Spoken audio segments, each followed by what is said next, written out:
Saya Rita Rotayan. Di sini saya ingin menjelaskan sedikit yang saya tahu tentang bab 2.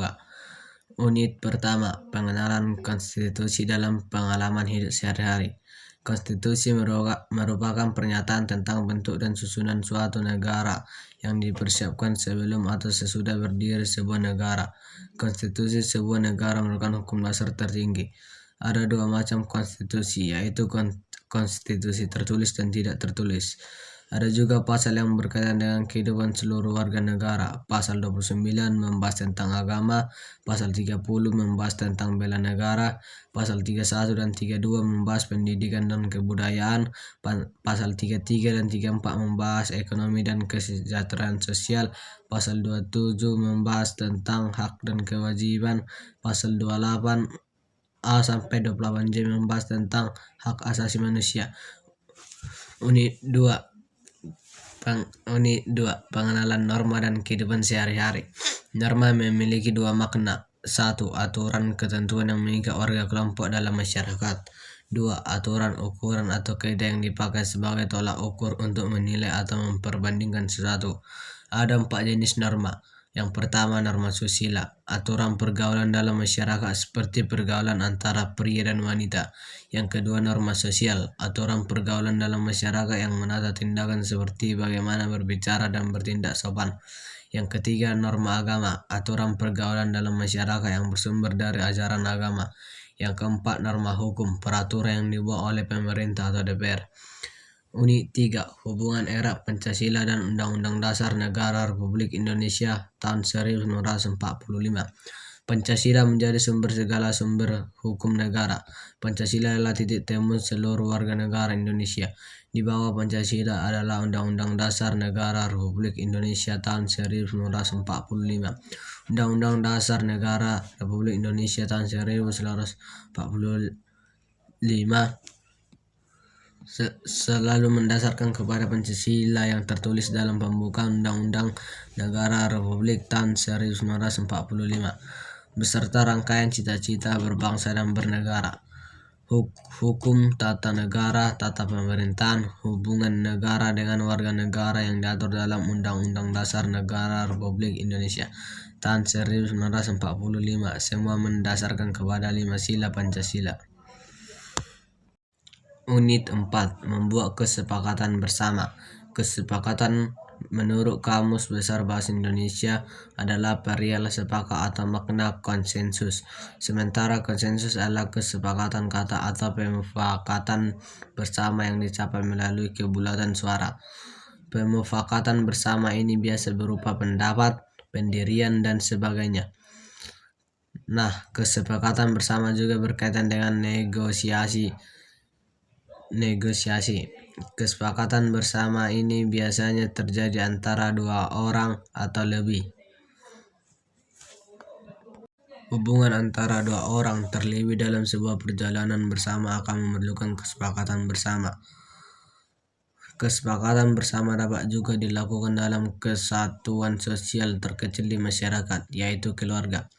Orang tua dan anak dapat membangun kesepakatan bersama agar keluarga lebih dinamis dan saling mendukung. Kesepakatan bersama seringkali mencakup aspek-aspek seperti peran dan tanggung jawab masing-masing pihak, pembagian sumber daya, tujuan bersama, dan lainnya. Kesepakatan bersama dapat berupa dokumen formal seperti perjanjian tertulis atau bisa juga berupa kesepakatan lisan yang lebih tidak resmi tergantung pada konteksnya. Sehingga kesepakatan bersama bisa dikatakan sebagai kesepakatan kata atau permufakatan bersama dalam proses negosiasi. Kesepakatan bersama adalah cara untuk mencapai tujuan bersama, menghindari konflik, dan menjaga hubungan yang harmonis antara pihak-pihak yang terlibat. Unit 5, produk dan hierarki perundang-undangan. Produk hukum dari pendidikan Pancasila dan kewarganegaraan adalah peraturan perundang-undangan di Indonesia yang terdiri dari 7 tingkatan utama. Menurut Undang-Undang Nomor 12 Tahun 2011, Undang-Undang Dasar tahun 1945, TAP MPR, Undang-Undang atau Perpu, PP, Perpres, Perda Provinsi dan Perda Kabupaten atau Kota, Hierarki ini mengatur kedudukan peraturan, di mana yang lebih rendah tidak boleh bertentangan dengan yang lebih tinggi. Produk perundang-undangan dan hierarkinya.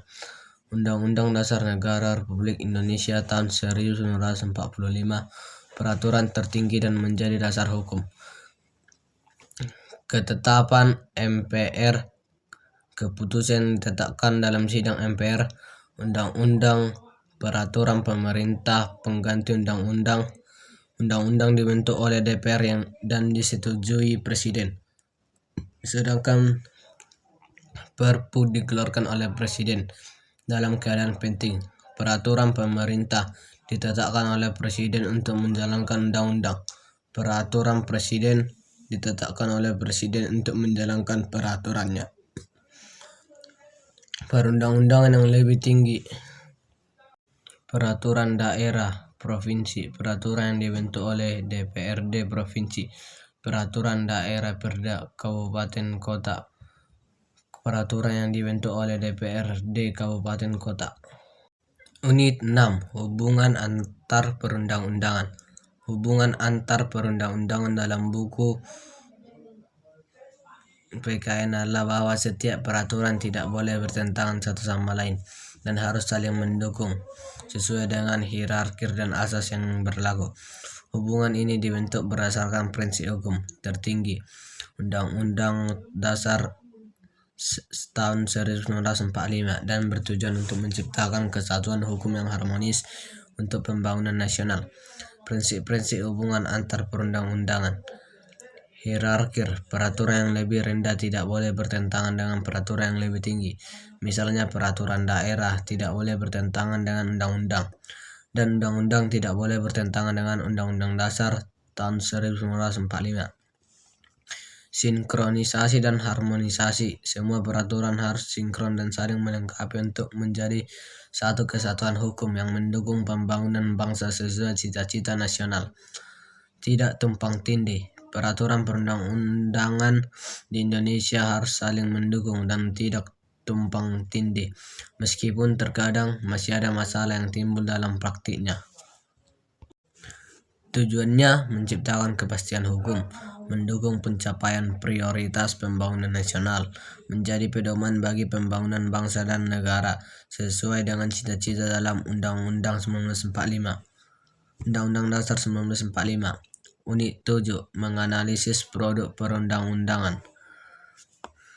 Menganalisis produk perundang-undangan berarti menelaah isi, bentuk, dan hierarki peraturan perundang-undangan berdasarkan Pancasila dan Undang-Undang Dasar Negara Republik Indonesia tahun 1945, serta melihat kesesuaian, kejelasan, dan efektivitas implementasinya.